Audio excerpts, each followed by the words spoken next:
Originally developed by the legendary Looking Glass Studios and released in 1998, Thief was not the first stealth game, but it was easily the most influential. True, Metal Gear Solid popularized the genre, but its mechanics are simply not comparable to Thief's systemic realism, a game where you harness the shadows and exploit the environment to get the best of your unsuspecting enemies. While Thief would spawn 2 sequels and a reboot that kinda missed the point, its true legacy is felt in the stealth games and stealth systems that would follow in the years to come. So, 22 years after release, does Thief still hold up? Well, let's put on our hoods and pack some water arrows and find out. I have a simple job planned for this evening. Break into a guarded mansion, steal another fat nobleman's priceless trinket, and leave quietly. Video games have their fair share of anti-heroes, but Garrett is the guy they aspire to be. A master thief with a sly, devil-may-care outlook on his profession, whose slithering observations always put a smirk on my face. Garrett operates in The City, a nameless urban sprawl that's one part medieval fantasy and another part industrial steampunk, a combination that fits together like chocolate and peanut butter. While there are gangs and guilds that would love to have Garrett's skills, this smooth-talking rogue works only for himself, targeting the rich and despicable. Garrett enjoys taking your money, but he enjoys humiliating you even more. The time is ripe for a bit of burglary. Thief, or in our case, Thief Gold, is comprised of 15 missions, most of which involve sneaking into a heavily guarded compound, stealing one or multiple items, and then getting yourself out. Missions typically offer multiple routes in completing them, and the player is free to go about them however they want. A hidden entrance. Oh, Garrett, you stealthy bitch. The first thing you'll notice about Thief is just how well it still plays. The controls feel really tight, allowing for differing speeds of movement and some really practical aiming mechanics, like how the game automatically focuses in on a target when pulling back an arrow. You can even peek around corners, which is clutch. You'll definitely need to go into the controls and tweak some stuff, but luckily the GOG version that I played had a variety of presets to choose from based on more standard FPS control schemes.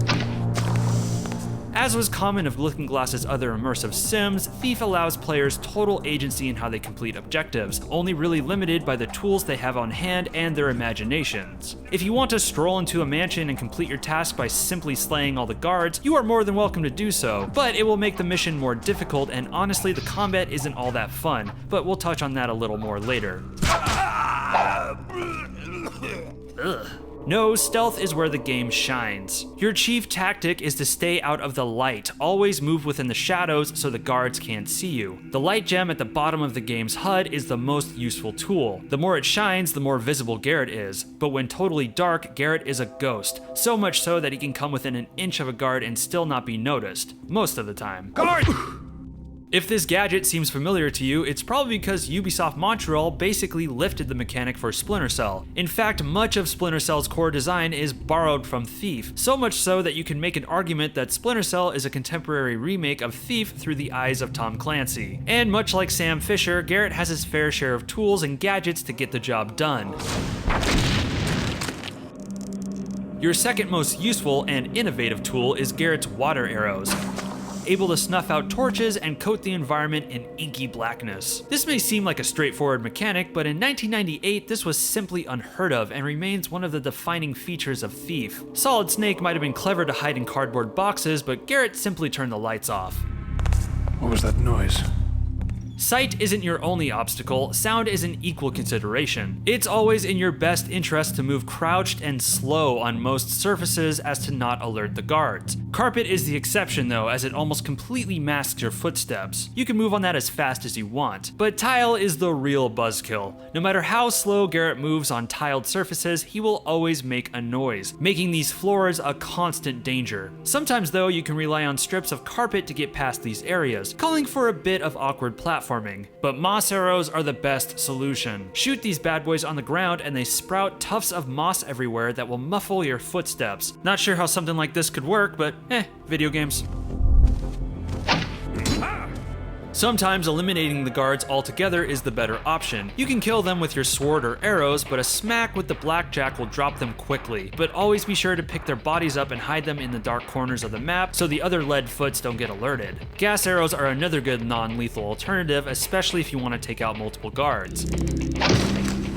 Rounding out the menagerie of arrows are my favorites, the rope arrows. Shooting these puppies into wooden surfaces will drop down a rope for Garrett to climb on. When going through the levels, it's always a good idea to keep your sights above you because you never know when you might happen upon a good rope arrow spot that will help you bypass sections of the level. There's also lockpicking, which is a little clunky. You have 2 lockpicks that Garrett can use to pop open doors and chests. Sometimes a lock will only need one or the other lockpick to open, but what is usually the case is you'll use one lockpick to open to a point and then have to switch to the other to finish the job. It can be a slow process that was streamlined appropriately in future stealth games, but rounds out what is already an impressive set of tools for the player to have fun with, and fun they shall have.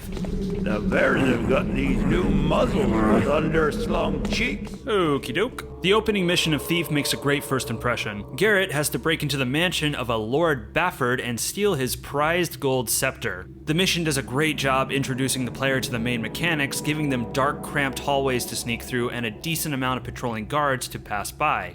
Or not. He'll be fine. You begin on the outside of the mansion and must figure out a way in. Your only means of help is a map scribbled together by Garrett himself after doing his fair share of recon on this bougie estate. Every mission has a map you can refer to, but their usefulness varies. Sometimes they are accurate depictions, giving the player a pretty good idea of what to expect. Other times they can be vague scribbles or even hieroglyphics. However, the challenge that comes from a vague map is all a part of the fun, and in this game, it's good to let the player ponder their environment. Guess I'll just have to explore. You won't ponder too long on how to breach this mansion, though. A pickpocketed key and a trip into the sewers will lead you to an opening into the mansion's cellar. Inside at last. The key to completing missions is to search your environment carefully, looking for clues or listening to the guards or residents for hints. Where is he then? I haven't seen him tonight. Down in the cellar again, counting his loot. Yeah, that's one name for it. If you ever find yourself frustrated with not being able to get past a certain part of the map, there's a good chance you are overlooking a less obvious but far superior option. Thief has 3 difficulty levels, normal, hard, and expert, and in a touch that would make 007 proud, the harder difficulties add additional objectives, parameters, and required stolen loot. While the loot requirement in later missions can be an absolute pain, first-time players looking for a challenge will get the most out of the hard difficulty. When Thief was originally released, its visuals had mixed reception, being compared unfavorably to other PC games of the time, like Half-Life and Unreal. But honestly, while those games might have been more technically impressive, I think Thief holds up way better in terms of art direction and character. The whole look of the city's dark, moody streets is really striking. Dark shadows painting every corner, gray cobblestoned roads, but also these really colorful medieval exteriors. It all looks really cool. The game really does a great job immersing you into its world. I honestly could imagine myself being this slinky, dastardly hooded thief. Plus, Looking Glass really went out of their way to make sure these places feel fleshed out and real. If you take time to really explore a level, you can often uncover these little sub-narratives in the environment. Biggest example that comes to mind is finding a secret passage within a large estate, featuring peepholes into the guest room, painting a picture of how scummy the Lord is. Also, some of the later levels in the more magical areas are wonderfully bizarre, very trippy in that Alice in Wonderland sort of way. It's great stuff. The guard animations when they're alerted, though, are hilarious. Ho-ho, avast thee, knave! Pray I don't find you, for I will hit you with my stick! Come here, you little goofball, let me bop you on the head. I think the audio is wonderful too. Now, some of the sound effects haven't aged super well, and the voice acting is, well, I mean, just listen to it. Huh?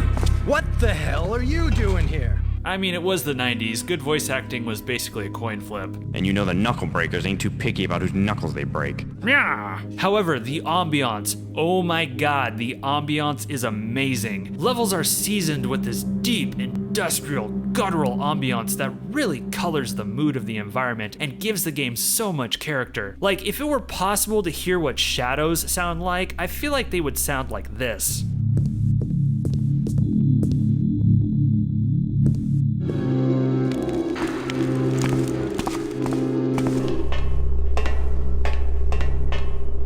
I don't know, I think it sounds pretty cool. Thief hits a wall in the 3rd level. Garrett has to sneak into an underground crypt infested with the undead and other creatures to retrieve a magical horn. Levels like these crop up throughout Thief, and I refer to them as the Tomb Raider levels because that's kind of what they are. You're raiding tombs and ruins and fighting monsters and retrieving items. The only difference is the first-person perspective and a pair of D-cups. The problem is these levels throw out the best part of the game. You know, the stealth. Now, you can sneak through these levels, don't get me wrong, but the monsters don't behave like the humans. They're much more unpredictable and they notice you far easier. You will be tempted or forced to use your sword, and man, the combat is janky. There are moments where it does feel like a realistic swashbuckler, but those moments are fleeting.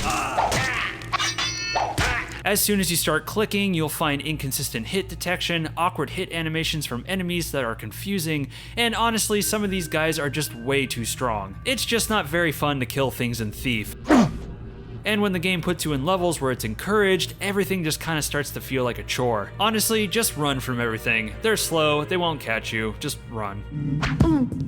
That shot was meant for me. Luckily, level 4 is when things get back on track. What begins as a failed attempt on Garrett's life leads to the player tailing the would-be assassins through the moody city streets. This eventually leads to the mansion of the scumbag who ordered the hit on you, and Garrett pays them back by, well, stealing all his stuff.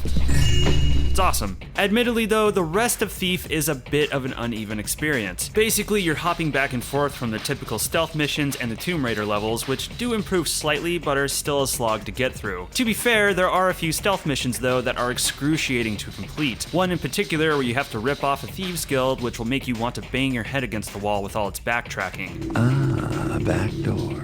Calm down, Garrett. I can't really get too critical about some of these missions though, because there wasn't really any stealth game like this up to this point, and I honestly think Looking Glass was just throwing everything at the wall and seeing what stuck. Every level feels like its own experiment. Some work really well, some don't. And a lot of what Looking Glass learned here would go into its superior sequel. Plus, the story is really entertaining. Yeah, sometimes the game can get sidetracked from it for the sake of pumping the game with more content, but the cutscenes in between the missions are stylistically really cool and very goth alt industrial rock, very 90s in their look. You know, 9 Inch Nails, The Crow, and any artwork by Dave McKean. Plus, there's this awesome and crazy random twist towards the end of the game that I honestly didn't see coming and enjoyed quite a bit.